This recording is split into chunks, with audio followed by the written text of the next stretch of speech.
মনির হোসেন, তিনি এবং তার সাথে হ্যাঁ ছেলে এবং স্ত্রী সহ কয়জন হলো? 3 জন।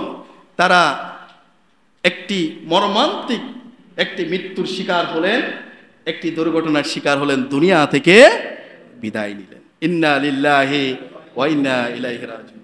কত টাকার মালিক, তাই না? কত টাকা, অনেক টাকার মালিক তো নাকি?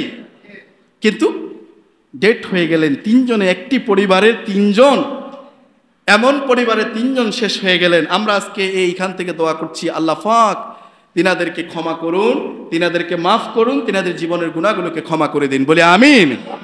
সম্মানিত হাজিরিন, আমরা দোয়া করছি যে এই বাস টার্মিনালের জামে মসজিদ থেকে তিনাদের জন্য দোয়া করি, এবং কমিটির পক্ষ থেকে দোয়া চাওয়া হয়েছে, এবং আমার পক্ষ থেকে দোয়া করছি আল্লাহ পাক তাদের পরবর্তী স্টেপগুলো, পরবর্তী এই স্থানান্তরিতের মধ্য দিয়ে পরবর্তী যে ধাপগুলো রয়েছে, কবর থেকে শুরু করে কবর, হাসর, নসর, মিজান, ফুলসিরাত যা আছে, এগুলোকে আল্লাহ, এগুলোতে পার হওয়ার তা যেন আল্লাহ পাক তাদের জন্য সহজ করে দেন। তবে আমাদেরকে স্মরণ রাখা উচিত, কোটি কোটি টাকার মালিক হতে পারেন, লক্ষ কোটি টাকার মালিক হতে পারেন, বিলিয়ন, ট্রিলিয়ন, ফিলিয়ন টাকার মালিক হতে পারেন, ডলারের মালিক হতে পারেন, কিন্তু মনে রাখবেন যে শেষ আবাসস্থল, শেষ কর্মস্থল, শেষ জায়গা, শেষ ঠিকানা আমার যেখানে, আপনারও কি সেখানে। আমার প্রশ্নগুলো যে হালতে, যে অবস্থায়, 3টা প্রশ্ন আপনার বেলাও কি সেই 3টা প্রশ্ন।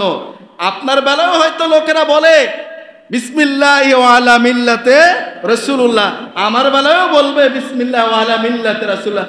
আসলে কি আপনি এ রাসূলের মিল্লাতে ছিলেন কিনা, এটা নিজেকে এখনই ভাবার বিষয়, এখনই আপনার বিবেককে জাগ্রত করার বিষয়।